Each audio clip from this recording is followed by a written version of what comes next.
Oh, hey. So today we are talking about radicals. And something that you are going to notice is that the next three homeworks, the top of your note page looks exactly the same. And that's because last year we had a homework assignment dealing with radicals and simplifying and a few different things.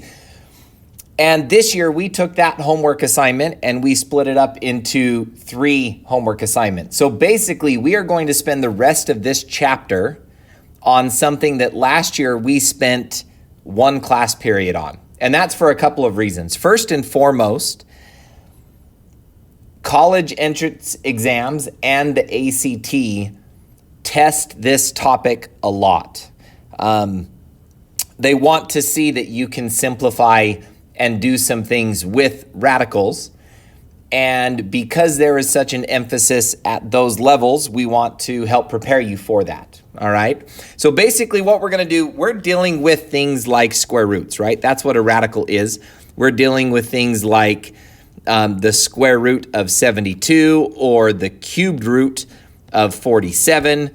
Couple of things you're going to notice. The numbers on the inside aren't nice numbers like they were in middle school and intermediate school. The other thing you might notice is they might not always be square roots. We're going to be doing cube roots. We're going to be doing fourth, fifth, sixth roots. We're going to be doing lots of different indexes, not just square roots.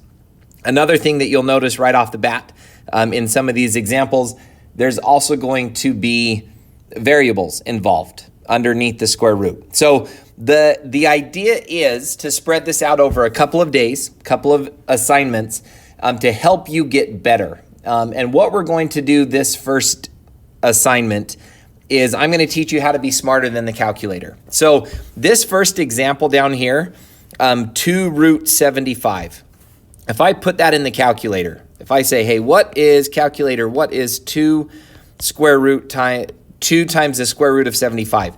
It gives me this ugly decimal right here. And that's it. There is one super cheap calculator that doesn't do anything else good, but it does actually simplify these for you. But I'll tell you what, if I'm doing math, whether it's in real world or theoretical or what, dealing with 17.3205080757, that is a ugly number to add, subtract, multiply, divide. That's an ugly number to do any math with at all. 2 root 75, that's a lot nicer, cleaner looking number.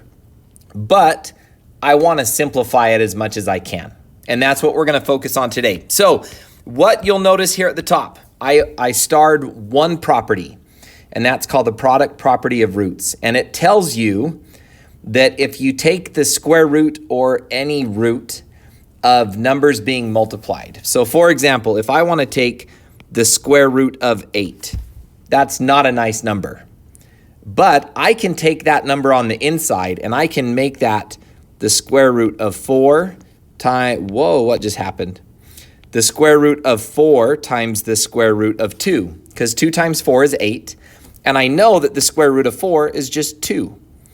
So this becomes 2 square root 2, which is an easy number to do math with. Square root 8, not so much. The decimal, definitely not. 2 root 2, I can do a lot of math when my number's simplified that way. So that's what our focus today is going to be on.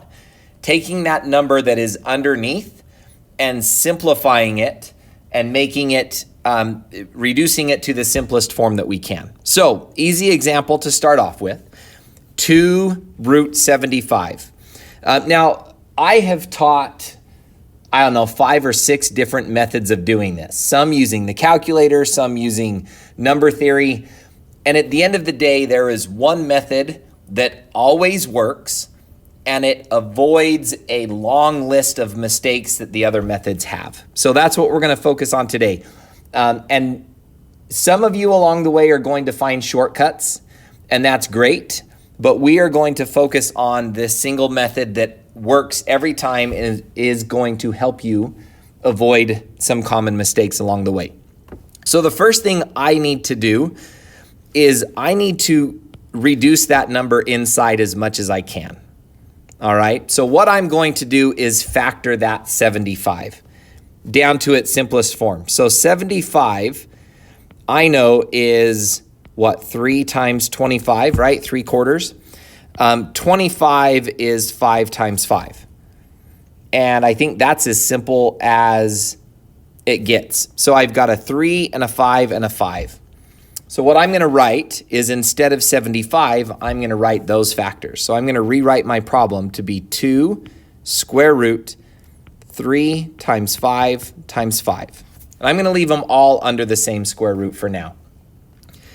Now, I'm dealing with square roots, and I know it doesn't have a 2 right here to tell you that it's a square root. The second star up here tells you that if no index is given, assumed it's 2. So because it's a square root, what I'm looking for are groups of 2. I'm looking for numbers that come in pairs, like my 2 5s.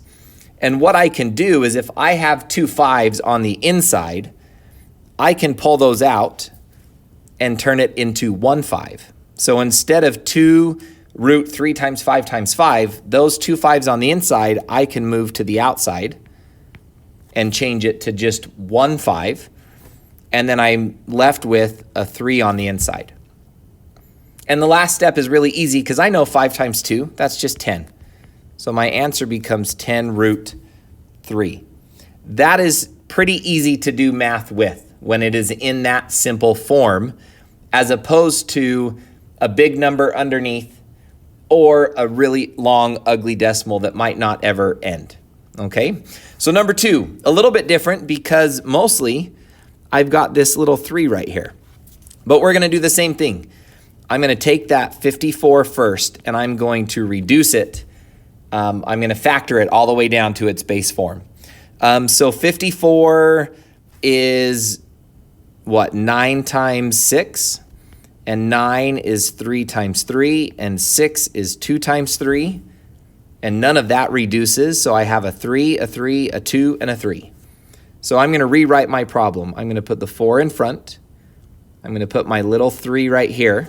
That little 3 tells me that I'm not doing a square root. I'm doing what's called a cube root. And we'll practice some more with that later. Cube root, and instead of 54, I'm going to put in all of those factors. And I usually write them all together. I have 1, 2, and then I've got 3 3s. So 2 times 3 times 3. All right, so I look at my index right here. It's a 3. So instead of looking for groups of 2, like I did in example number 1, I'm looking for groups of 3. And there's one right there, and I can pull that outside. So instead of 3 3s on the inside, I get 1 3 on the outside. And I still have that 4 on the outside. And I still have my cube root. And I'm left with a 2. And my last easy step, 3 times 4, that's just 12 cube roots of 2. That would be my final answer. All right? Now, some of you might start seeing some shortcuts here. And if you do, great, use them. I'm not going to point them out. I'm going to let you see them on your own.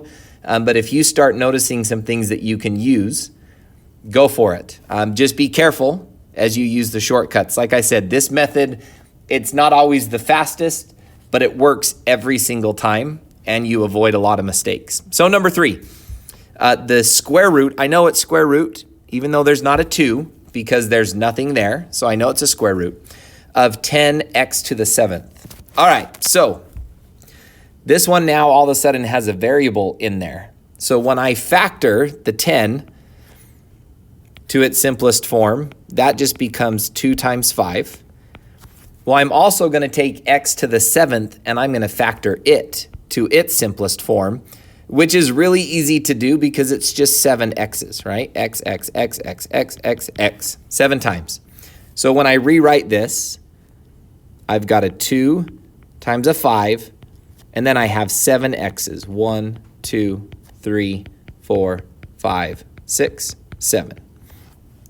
Now, I am dealing with square roots. Again, there's not a 2 right here, but I know that it means there's a 2 right there because there's nothing right there.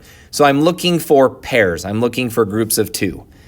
And right here, I've got 2 x's. But I've got 2 more x's right here. And I've got 2 more x's right here. And then I'm left over with 1. So these 2 x's come out. These 2 x's come out. And these 2 x's come out. The 2 and the 5, they're stuck in there because they don't have any pairs to help pull them out. So I end up with an x in front, another x in front, another x in front, and then I've got my square root, and I still have my 2 and my 5 and my x left over on the inside. So now let's just clean it up. X times x right here, well, that's just x cubed. Square root, 2 times 5, that's 10. And x becomes x. So my answer is x cubed root 10x. Okay, number 4, same idea, but this time we're using the cube root, and I've got a 24. So let's start by factoring 24. 24 is 2 times 12. 12 is 2 times 6. 6 is 2 times 3. So 2, 2, 2, 3. There's my factoring. It may have been a while. Some of you might not have done that for a long time. And then my x to the 12th, remember that just turns into 12 x's. So when I rewrite this problem, cube root 2 times 2 times 2 times 3, and then I need 12 x's. So 1, 2, 3, 4, 5, 6, 7, 8, 9, 10, 11, 12. Should have left myself a little bit more room. Okay, now I'm dealing with the cube root. So I'm looking for groups of 3. And I've got 1 right there. I've got 3 x's. I've got 3 more x's. I've got 3 more x's. And I've got 3 more x's. So I can pull all of those out. And instead of 3's, I only have 1 of them. So I get a 2 in front. And then I get an x and another x and another x and another x. And I'm left with the cube root of, there's a 3 left over on the inside, it looks like. So when I rewrite this, 2x to the 4th, because I have 4 x's out there, and then the cube root of 3 would be my final answer.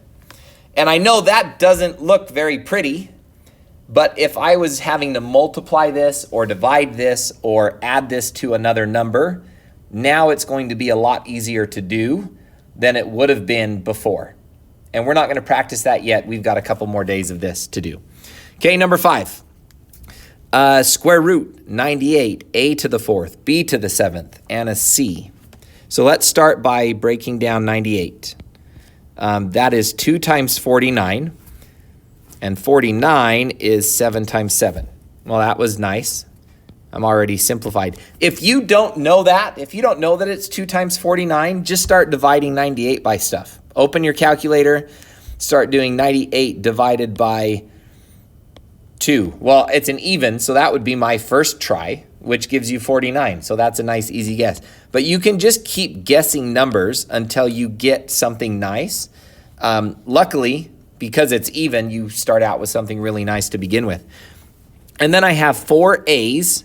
So I've got an A, and 7 B's, B, B, B, B, B, B, B, and 1 C. So all of that needs to go underneath. So I'm going to give myself that room this time. So I've got a 2 and a 7 and a 7. And then I've got 4 A's and 7 B's, 1, 2, 3, 4, 5, 6, 7, and 1 C left over. Now, there's no number here, so we treat it like a 2.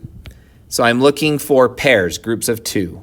There's 1, there's 1, there's 1, there's 1, there's 1, there's 1. And those all get pulled out, right? These all come out, and instead of 2 of them, I just get 1. So I get a 7 in front.